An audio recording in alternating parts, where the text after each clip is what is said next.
আসসালামু আলাইকুম প্রিয় শিক্ষার্থীরা, আমাদের ক্লাস স্টার্ট হয়েছে প্রায় 5 মিনিটস। আমরা আর ওয়েট করছি না, এখনই ক্লাস শুরু করে দিব। এই মধ্যে জয়েন করেছে সাইফ হোসাইন, রায়হান হায়দার, বলাই চাঁদ বাবলু এবং তানভীর বিন লোকমান।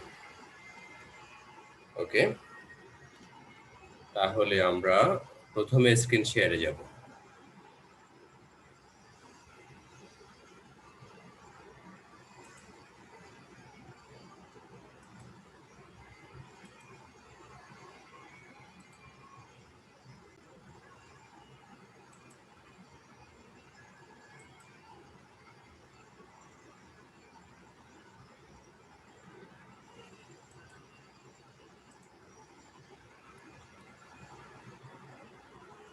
আমার ল্যাপটপের স্ক্রিনটি দেখা যাচ্ছে নাকি দেখো।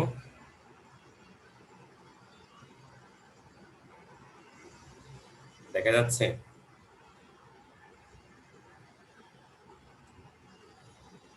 জি স্যার, দেখা যাচ্ছে। ওকে, ঠিক আছে, তাহলে আমরা পাওয়ার পয়েন্টে যাব। আগে থেকেই ওপেন করে রেখেছি যেহেতু সময় লাগে।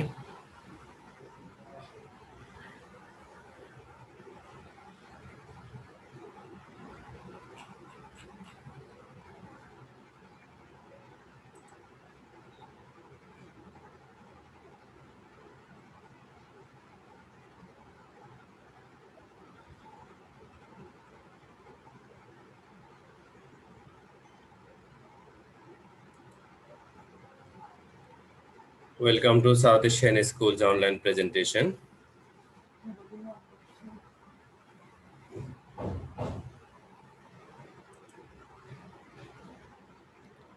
তোমাদের ক্লাস নিচ্ছি তোমাদের হামিদুর রশিদ জাভেদ স্যার।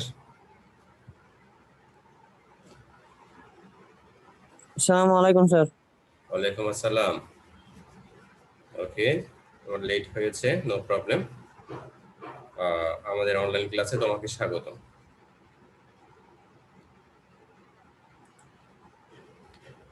বাংলাদেশ ও বিশ্ব পরিচয়, 10ম শ্রেণী।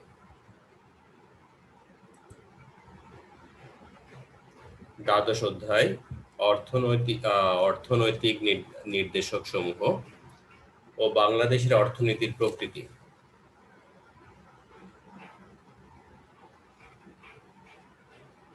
দ্বাদশ অধ্যায়, অর্থনৈতিক নির্দেশক সমূহ ও বাংলাদেশের অর্থনীতির প্রকৃতি।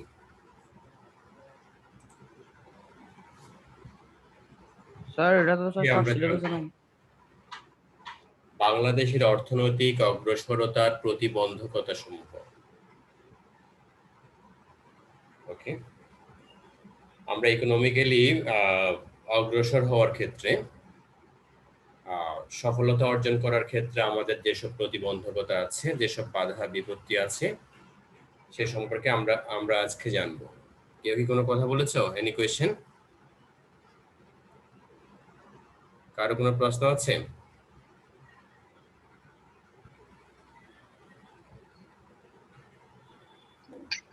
তাহলে আমরা আজকে, স্যার এটা কোন অধ্যায়? এটা হচ্ছে দ্বাদশ অধ্যায়।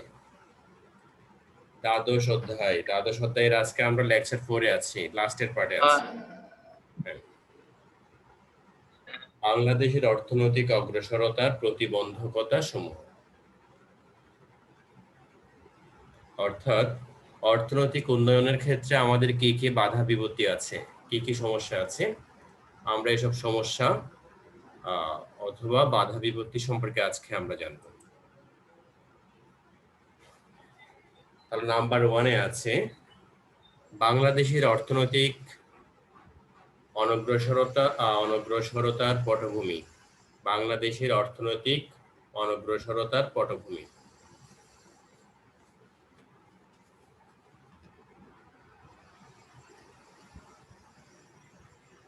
বাংলাদেশের অর্থনৈতিক অনগ্রসরতার মূল কারণ হচ্ছে ঔপনিবেশিক শাসন এবং শোষণ। প্রায় 200 বছর ব্রিটিশরা আমাদেরকে শাসন করেছেন। স্বাধীনতা পূর্ব বাংলাদেশের অর্থনীতির ইতিহাসে 4টি ভাগ আছে, সেগুলো হচ্ছে প্রাচীন বাংলা, মুসলিম শাসন আমল, ব্রিটিশ শাসনকাল ও পাকিস্তানি আমল। প্রাচীন বাংলায় কৃষি উৎপাদনে প্রাচুর্য এবং বৈচিত্র্য ছিল। শিল্পক্ষেত্রে ধাতব শিল্প, কাঠ শিল্প এবং বস্ত্র শিল্প বিশেষ প্রসার লাভ করেছিল।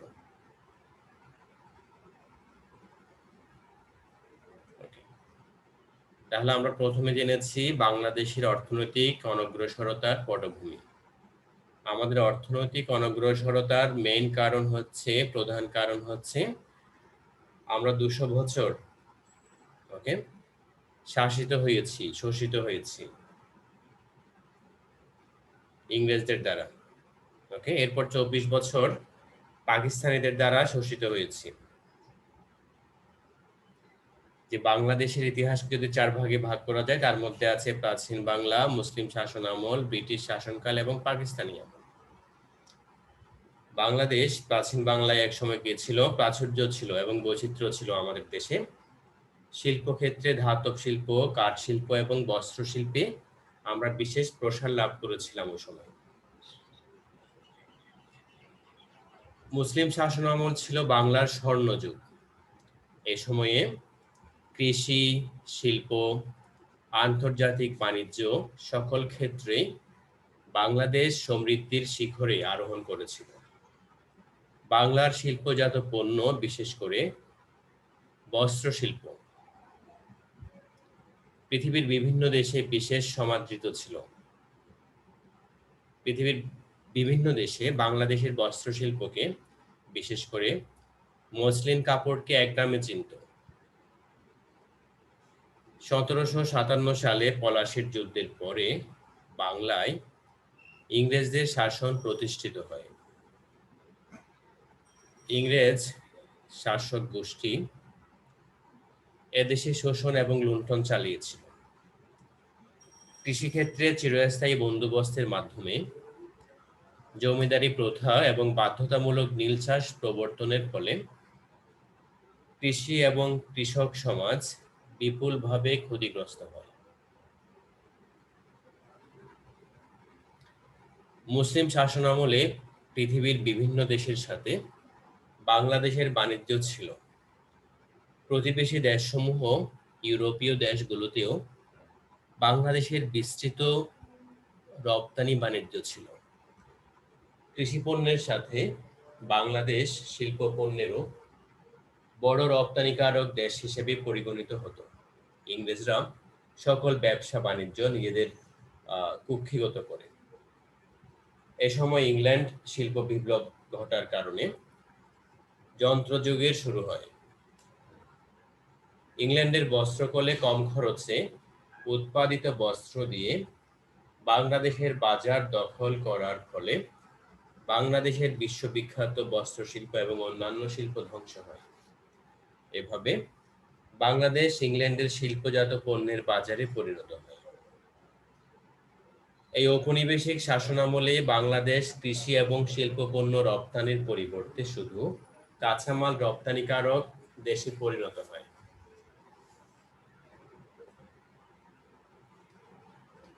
আন্তর্জাতিক বাণিজ্যের ক্ষেত্রে লেনদেনের ভারসাম্য বাংলাদেশে অব্যাহত ঘাটতি দেখা যায়।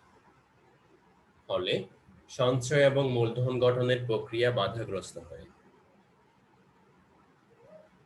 এরপর আসি আমরা পাকিস্তান আমলে। 1947 সালে ভারত এবং পাকিস্তান নামে দুটি দেশে বিভক্ত হয়। এরপর শুরু হয় পাকিস্তানি শাসন আমল। পাকিস্তানিদের দুটি অংশ ছিল, একটা হচ্ছে পূর্ব পাকিস্তান আর একটা পশ্চিম পাকিস্তান। আমরা ছিলাম পূর্ব পাকিস্তান, অর্থাৎ পূর্ব বাংলা। বর্তমানের বাংলাদেশ ছিল তদানীন্তন পূর্ব বাংলা তথা পূর্ব পাকিস্তান। 1947 থেকে 1971 সময়কালে পশ্চিম পাকিস্তান পূর্ব পাকিস্তানকে নানাভাবে শোষণ করে। চাকরি, সম্পদ বন্টন, বাজেট বরাদ্দ, সশস্ত্র বাহিনীতে নিয়োগ, বৈদেশিক সাহায্যের অংশ ইত্যাদি সকল ক্ষেত্রে পূর্ব পাকিস্তানকে বঞ্চনার শিকার হতে হয়। পূর্ব পাকিস্তানের জনগণকে বঞ্চনার শিকার হতে হয়। প্রশাসনের সকল ক্ষেত্রে পাকিস্তানে ছিল প্রশাসনের সকল ক্ষেত্রেই পশ্চিম পাকিস্তানিদের প্রাধান্য ছিল, আর পূর্ব পাকিস্তান সবসময় বৈষম্যের শিকার হতো।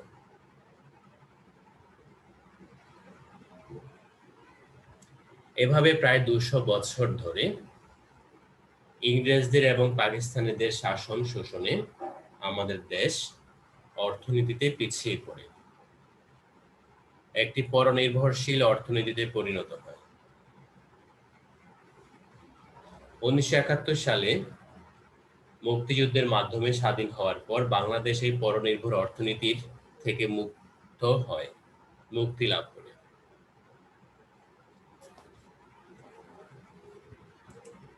কৃষিক্ষেত্রের প্রতিবন্ধকতা সমূহ। আমাদের কৃষি প্রধান অর্থনীতিতে কৃষি জমির পরিমাণ ক্রমশ কমে আসছে। কৃষিকাজে উন্নত বীজ, সার, সেচ সুবিধা এবং আধুনিক চাষ প্রণালী প্রয়োগ করা হচ্ছে। তবে কৃষিকাজের সাথে সংশ্লিষ্ট জনগণের একটি অংশের কাছে কৃষি সুবিধাগুলো এখনো পৌঁছেনি। কৃষি উন্নয়নের জন্য সুলভ কৃষি ঋণ একটি বড় উপাদান। কৃষি ঋণ বিতরণের পরিমাণ প্রতি বছরই বৃদ্ধি পাচ্ছে, তবে প্রাতিষ্ঠানিক সুবিধার অপর্যাপ্ততার কারণে বহু কৃষকের কাছে কৃষি ঋণ এখনো সুলভ নয়। কৃষিক্ষেত্রে অগ্রসরতার সবচেয়ে বড় প্রতিবন্ধক অবকাঠামোর দুর্বলতা, সেচ সুবিধা, বীজ এবং সারের অপর্যাপ্ততা এবং যথাসময়ে প্রাপ্তির অনিশ্চয়তা, বিদ্যুতের অভাব, উৎপাদিত পণ্য বাজারজাত করার ক্ষেত্রে পরিবহনের উচ্চ ব্যয়, পণ্য সংরক্ষণ এবং গুদামজাত করে রাখার সুবিধার অভাবে উৎপাদন কম হয়। আবার উৎপাদন পর্যায় থেকে বাজারজাত করা পর্যন্ত সকল ক্ষেত্রে দালাল এবং মধ্যস্বত্বভোগীদের আধিপত্যের ফলে প্রকৃত উৎপাদকেরা পণ্যের ন্যায্য মূল্য থেকে বঞ্চিত হয়। অর্থাৎ কৃষকেরা তাদের পণ্যের ন্যায্য মূল্য পায় না, ফলে তারা উৎপাদনের উৎসাহ হারিয়ে ফেলে এবং নতুন উদ্যোগ নিতে আগ্রহী হয় না। এছাড়া বাংলাদেশ হচ্ছে প্রাকৃতিক দুর্যোগের দেশ। প্রাকৃতিক দুর্যোগ কৃষিক্ষেত্রের উন্নয়নে একটি বড় বাধা। প্রতি বছরই এদেশে বিভিন্ন অঞ্চলে বন্যা, খরা, ঝড় বৃষ্টি, ঘূর্ণিঝড়, জলোচ্ছ্বাস, অতিবৃষ্টি, অনাবৃষ্টি ইত্যাদি কারণে দুর্যোগ কবলিত হয়। এই দুর্যোগে আমাদের কৃষিক্ষেত্রের ব্যাপক ক্ষতি হয়। এরপর আমরা জানবো শিল্পক্ষেত্রে আমাদের কি কি প্রতিবন্ধকতা আছে।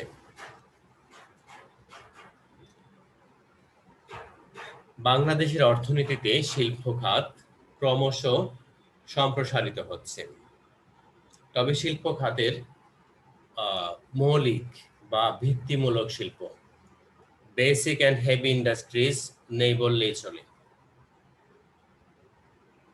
তাহলে মৌলিক শিল্প না থাকার কারণে আমাদের দেশ দ্রুত উন্নয়নের পথে এগিয়ে যেতে পারছে না।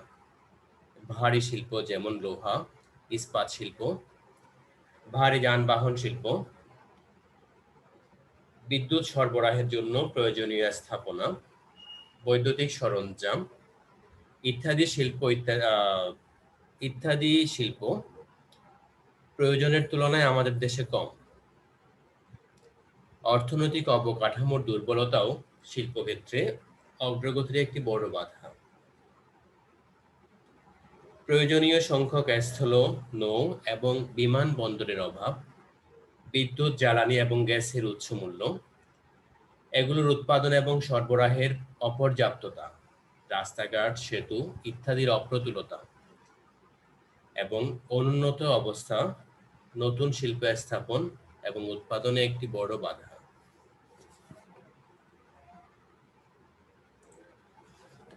আর্থসামাজিক প্রতিবন্ধকতা সমূহ।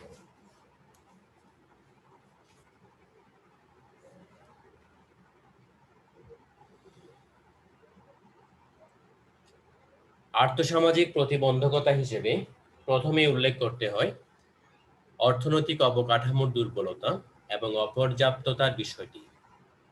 প্রথমে ধরা যাক যোগাযোগের বিষয়টি। যোগাযোগের মধ্যে টেলিযোগাযোগ ব্যবস্থার যথেষ্ট উন্নতি হয়েছে। ইলেকট্রনিক যোগাযোগ সুবিধা এখনো বৃহত্তর জনগোষ্ঠীর নাগালের বাইরে রয়েছে। পরিবহন যেমন আকাশ, স্থল এবং জলপথে যে সুবিধা তার অপর্যাপ্ততার কারণে যাতায়াত এবং পণ্য উৎপাদন, বিপণন ইত্যাদি কাঙ্ক্ষিত পর্যায়ে হচ্ছে না। জ্বালানি এবং শক্তির ক্ষেত্রে গ্যাস এবং বিদ্যুৎ উৎপাদন এবং সরবরাহ উভয়ই ত্রুটিপূর্ণ এবং অপর্যাপ্ত। ফলে কৃষি, শিল্প ও সেবা খাতের উৎপাদন ব্যাহত হচ্ছে। অর্থনৈতিক অবকাঠামোর একটি বড় উপাদান মূলধন যোগানের জন্য উৎপাদন এবং বিনিয়োগকারীদের ঋণ সুবিধা প্রদান। ব্যাংক এবং অন্যান্য ঋণদানকারী প্রতিষ্ঠানসমূহ ঋণ সুবিধা পূরণের জন্য।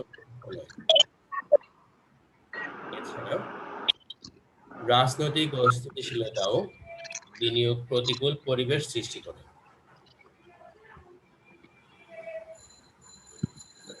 এবার তাহলে আসা যাক সামাজিক অবকাঠামো প্রসঙ্গে। সামাজিক অবকাঠামোগত সমস্যার মধ্যে সবচেয়ে বড় সমস্যা হচ্ছে নিরক্ষরতা। আমাদের জনগোষ্ঠীর নিরক্ষর। আমরা একটু মাইক্রোফোনটা বন্ধ রাখবো। যাদের মাইক্রোফোনটা অন আছে সবাই বন্ধ করে রাখো। এই শব্দটা সবার ওখানে চলে যাচ্ছে। সবার ওখানে চলে যাওয়ার কারণে কি হচ্ছে, তোমার শুনতে ভালো লাগে না, শব্দটা খুবই কর্কশ, সরাসরি ব্রেনে গিয়ে আঘাত করে। মাইক্রোফোন বন্ধ রাখবো, কোনো প্রশ্ন থাকলে অন করে প্রশ্ন করব, তারপরে আবার অফ করে দিব।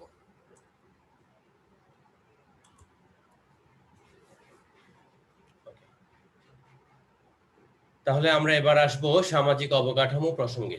সামাজিক অবকাঠামোগত সমস্যার মধ্যে সবচেয়ে বড় সমস্যা হচ্ছে আমাদের বিরাট একটি জনসংখ্যার অংশ এখনো নিরক্ষর।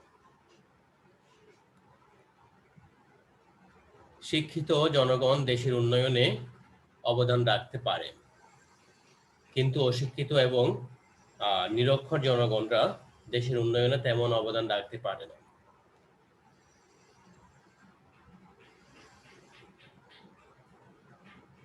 এছাড়া অর্জিত জ্ঞানকে আমরা কিভাবে প্রয়োগ করব? ওকে, হয়তো আমরা বইতে পড়েছি কিভাবে ধান চাষ করতে হয়, কিভাবে গরু মোটা তাজা করতে হয়, কিভাবে বাগান করতে হয়, আমরা বইতে পড়েছি। কিন্তু আমরা কিভাবে প্র্যাকটিক্যাল কিভাবে করব, সরাসরি কিভাবে করব, সেই জ্ঞানও আমাদের দরকার আছে। ওকে, আমরা কিভাবে আমাদের জ্ঞানকে প্রয়োগ করব, কিভাবে অ্যাপ্লাই করব, আমাদের সেই শিক্ষাও নিতে হবে। অনেক সময় অর্জিত জ্ঞান যথাযথ প্রয়োগ করতে না পারলেও কি হয় না, যথাযথ উৎপাদন হয় না। এছাড়া আছে শিক্ষা ব্যবস্থার দুর্বলতা, জনগণের সাক্ষরতার নিম্ন হার, কারিগরি এবং প্রযুক্তিগত দক্ষতা এবং জ্ঞানের অভাব ইত্যাদির কারণে আমাদের শ্রমিকদের, কৃষকদের উৎপাদনশীলতা কম হয়।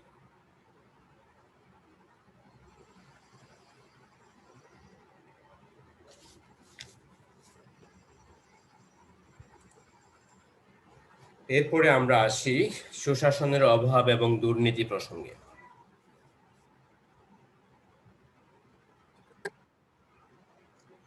স্বাধীনতার পর নানা কারণে দেশের শাসন ব্যবস্থায় গণতন্ত্র দৃঢ় হয়ে উঠতে পারেনি, অর্থাৎ গণতন্ত্র মজবুত হতে পারেনি। স্বাধীনতা পার হয়েছে প্রায় 40 বছর। এই 40 বছরেও একটি বড় সময়ে আমাদের দেশে শাসন করেছে সামরিক শাসকরা। প্রশাসনে স্বচ্ছতা এবং জবাবদিহিতার অভাব রয়েছে।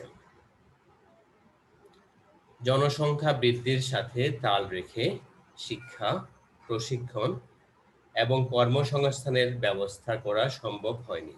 ফলে তরুণ জনগোষ্ঠীর মধ্যে ব্যাপক বেকারত্ব, অসন্তোষ এবং অস্থিরতা রয়েছে। সরকারি এবং বেসরকারি খাতে যারা কর্মরত আছে তাদের মধ্যে একটি বড় প্রভাবশালী অংশ দুর্নীতিগ্রস্ত। দুর্নীতিগ্রস্ত হওয়ার কারণে সমাজের সর্বস্তরে দুর্নীতি ছড়িয়ে পড়েছে। এই দুর্নীতি, সামাজিক অস্থিরতা এবং সুশাসনের অভাবের কারণে আমাদের দেশের শিল্প এবং সেবা খাতে আমরা আশানুরূপ অগ্রগতি অর্জন করতে পারিনি। এরপর আমরা আসবো প্রকৃতি সৃষ্ট প্রতিবন্ধকতা সম্পর্কে।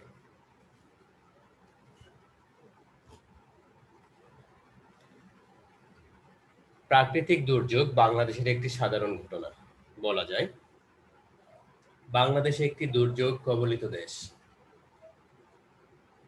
প্রধান প্রাকৃতিক দুর্যোগের মধ্যে আছে বন্যা, খরা, জলোচ্ছ্বাস, ঘূর্ণিঝড়, টর্নেডো, নদী ভাঙ্গন ইত্যাদি।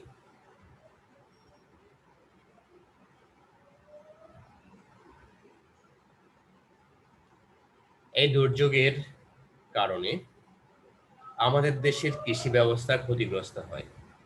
এছাড়া বাড়িঘর, পথ ঘাট, গাছপালার ব্যাপক ক্ষতি হয়। বিশেষত প্রতি বছর বন্যা এবং নদী ভাঙ্গনে সীমিত কৃষি জমির এই দেশের যে বিপুল পরিমাণ জমি নিশ্চিহ্ন হয়ে যায়। মানুষের প্রাণহানির পাশাপাশি গবাদি পশু, মৎস্য সম্পদ, পাখি সম্পদ ইত্যাদির ব্যাপক ক্ষয়ক্ষতি সাধিত হয়। এই ক্ষতিপূরণ দিয়েই প্রতি বছর আবার উৎপাদন কাজ শুরু করতে হয়।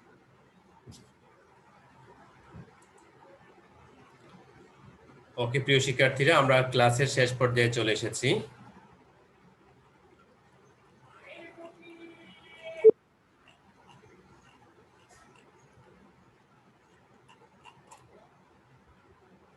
তাহলে আমরা আজকে মেইনলি জেনেছি যে আমাদের অর্থনৈতিক উন্নয়নের ক্ষেত্রে আমাদের দেশীয় প্রতিবন্ধকতা আছে সে সম্পর্কে। আমরা প্রথমে জেনেছি বাংলাদেশের অর্থনৈতিক অনগ্রসরতার পটভূমি সম্পর্কে। এরপরে জেনেছি কৃষিক্ষেত্রের প্রতিবন্ধকতা সমূহ সম্পর্কে। এরপর শিল্পক্ষেত্রে আমাদের কি কি সমস্যা আছে, কি কি প্রতিবন্ধকতা আছে তার সম্পর্কে জেনেছি। আমরা আরো জেনেছি আর্থসামাজিক প্রতিবন্ধকতা সমূহ সম্পর্কে। এরপর জেনেছি আমরা আমাদের প্রশাসনে যে সুশাসনের অভাব আছে এবং দুর্নীতি আছে, যেটি আমাদেরকে অর্থনৈতিক এবং সেবা প্রদানের ক্ষেত্রে বাধাগ্রস্ত করে, সে সম্পর্কে আমরা জেনেছি। এরপর আমরা সর্বশেষ জেনেছি প্রকৃতি সৃষ্ট প্রতিবন্ধকতা সম্পর্কে। ওকে, তাহলে এখন আমি একটু ফিডব্যাক নিব। ফিডব্যাক নিয়ে আমরা আজকের ক্লাস শেষ করব।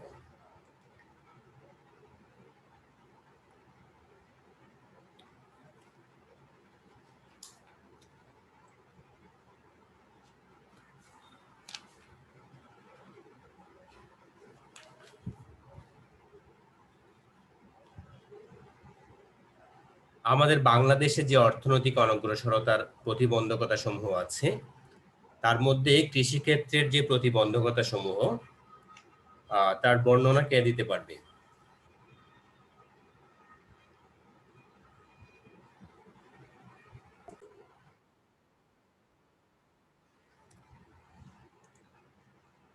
দেখি তাহলে আমাদের কৃষিক্ষেত্রে যেসব প্রতিবন্ধকতা আছে বলো দেখি। সাইফ হোসাইনি বলো।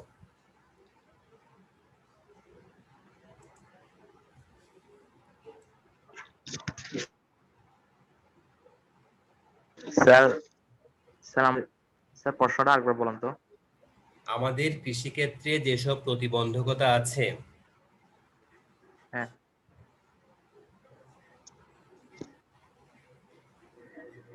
স্যার আমি বলবো। হ্যাঁ বলো, নো প্রবলেম, বলো।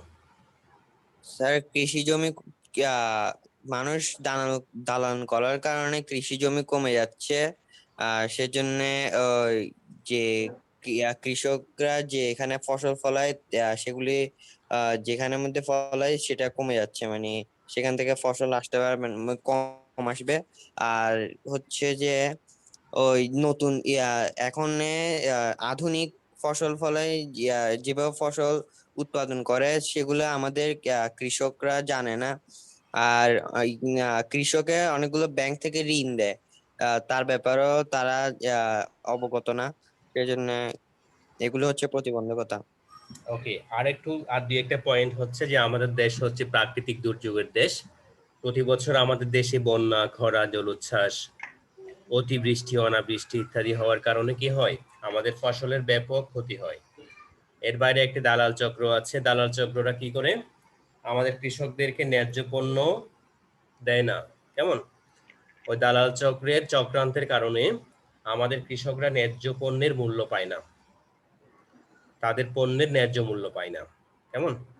যার কারণে তারা নতুন করে ফসল উৎপাদনের উৎসাহ হারিয়ে ফেলে, তারা অন্যান্য পেশায় নিযুক্ত হয়। ওকে, তাহলে আমাদেরকে কি করতে হবে, আমাদের কৃষিক্ষেত্রে যে প্রতিবন্ধকতা আছে এই প্রতিবন্ধকতা কাটিয়ে উঠতে হবে। আমাদেরকে উন্নত বীজের ব্যবহার শিখতে হবে। আমাদের কৃষকদেরকে কৃষিক্ষেত্রে যেসব প্রযুক্তি আছে, ট্রাক্টরের ব্যবহার, ফসল কাটার যে বিভিন্ন মেশিনের ব্যবহার, কিভাবে সার অ্যাপ্লাই করতে হবে, কিভাবে কীটনাশক ন্যায্য মারতে মূল্য হবে, দিতে হবে এ স্যার। সম্পর্কে জানতে হবে। এবং কৃষকদেরকে যে আমাদের বিভিন্ন ব্যাংক আছে, সরকারি ব্যাংক, কৃষি ব্যাংক আছে, তারপরে আরো বিভিন্ন ব্যাংক আছে, কৃষকদেরকে যে স্বল্প মূল্যে স্বল্প লাভে যে ঋণ দেয়, তাদেরকে এই সার্ভিসের কথাটি জানিয়ে দিতে হবে, কিভাবে নিতে হয় তাদেরকে বুঝিয়ে দিতে হবে। এই তাহলে এসব প্রতিবন্ধকতা যদি আমরা কাটিয়ে উঠতে পারি, তাহলে আশা করছি কি হবে, আমাদের দেশ আরো খাদ্যে স্বয়ংসম্পূর্ণ হবে।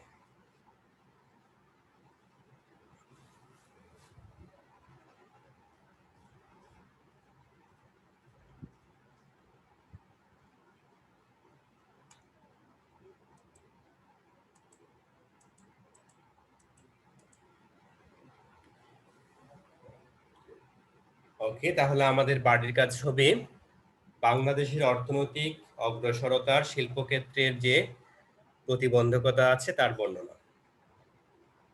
ওকে, আমরা কৃষিক্ষেত্রে যে প্রতিবন্ধকতা আছে তার বর্ণনা আমরা জেনেছি। আমাদের শিল্পক্ষেত্রে অনেক প্রতিবন্ধকতা আছে। আমাদের দেশে কিন্তু কি নেই, ভারী শিল্প তেমন একটি নেই। ওকে, হেভি ইন্ডাস্ট্রিজ তেমন একটা নেই। বেসিক অ্যান্ড হেভি ইন্ডাস্ট্রিজ যেটা বলে, মৌলিক শিল্প তেমন একটি আমাদের দেশে কম আছে, তবে পর্যাপ্ত পরিমাণে নেই। তাহলে আমরা আমাদের দেশের যে অর্থনৈতিক অগ্রসরতায় শিল্পক্ষেত্রে যে প্রতিবন্ধকতা আছে তার বর্ণনাটা আমরা আমাদের SW কপিতে লিখব। ওকে, সবাইকে ধন্যবাদ জানাচ্ছি। দেখা হবে আগামী ক্লাসে। সেই পর্যন্ত সবাই ভালো থাকবে। আল্লাহ হাফেজ। আর তোমরা সবাই যারা এখনো তোমাদের দ্বিতীয় মাসিক পরীক্ষার খাতা জমা দাও নাই, আগামী কালকে পরশুর মধ্যে জমা দিয়ে দিবা। ওকে, আগামী কালকে পরশুর মধ্যে দ্বিতীয় মাসিক পরীক্ষার খাতা স্কুলের অফিসে গিয়ে জমা দিয়ে দিবা। তোমাদের আগের অ্যাসাইনমেন্ট, বলো। অ্যাসাইনমেন্ট দেওয়া হবে স্যার? হ্যাঁ, অ্যাসাইনমেন্টও দেওয়া হবে। অ্যাসাইনমেন্ট, আগের অ্যাসাইনমেন্ট জমা দিবা, নতুন অ্যাসাইনমেন্ট নিবা। ওকে, এরপর তোমাদের যদি কোনো কি থাকে, বকেয়া বেতন থাকে, বকেয়া বেতনটা পরিশোধ করে দিবা। ঠিক আছে? ওকে, সবাই ভালো থাকবে। আগামী ক্লাসে আবার দেখা হবে। আল্লাহ হাফেজ। স্যার স্যার একটা কোশ্চেন ছিল স্যার। বলো, কোয়েশ্চেন বলো। স্যার বলতেছিলাম যে ওই অ্যাসাইনমেন্টটা কি সামনের সপ্তাহ থেকে জমা দিতে হবে নাকি? অ্যাসাইনমেন্ট তো জাস্ট নিয়ে আসবা, কেমন? এখন তো আগেরটা জমা দিবা, আগেরটা জমা দিবা স্যার স্কুলের যে রবিবারে না? জমা দিবা। আজকেও জমা দেওয়া যাবে, আগামী কালকে, পরশু, আর বৃহস্পতিবার পর্যন্ত টাইম আছে। কেমন? বৃহস্পতিবার আচ্ছা পরে স্যার। স্কুল বন্ধ হবে, আমাদের কোরবানি, ঈদুল আজহার বন্ধ হবে বৃহস্পতিবারের পর থেকে। কেমন? এরপর খুলবে একদম, তোমাদের ক্লাস শুরু হবে জি 1 স্যার। তারিখের দিকে, 1 তারিখের পরে। তো এই সময়টা বন্ধ থাকবে। এই সময়ের জন্য তোমরা অ্যাসাইনমেন্ট নিয়ে আসবা, বন্ধের পরে অ্যাসাইনমেন্ট যেগুলো নিয়ে আসবা সেগুলো বন্ধের পরে দিবা। হুম, হ্যাঁ স্যার। ওকে, ঠিক আছে। তাহলে এখানে 10 জন পার্টিসিপেন্ট আছে, 10 জনকে নিউজটা দিয়ে দিলাম। যদিও তোমাদের ক্লাস টিচার হয়তো এসএমএস দিয়েছে, ফোন করেছে। ওকে, আল্লাহ আচ্ছা স্যার, হাফেজ। আসসালামু আলাইকুম। ওয়ালাইকুম আসসালাম। আসসালামু আলাইকুম স্যার। ওয়ালাইকুম আসসালাম। স্যার আসসালামু আলাইকুম। ওয়ালাইকুম আসসালাম। আসসালামু আলাইকুম স্যার। ওয়ালাইকুম আসসালাম। আল্লাহ হাফেজ।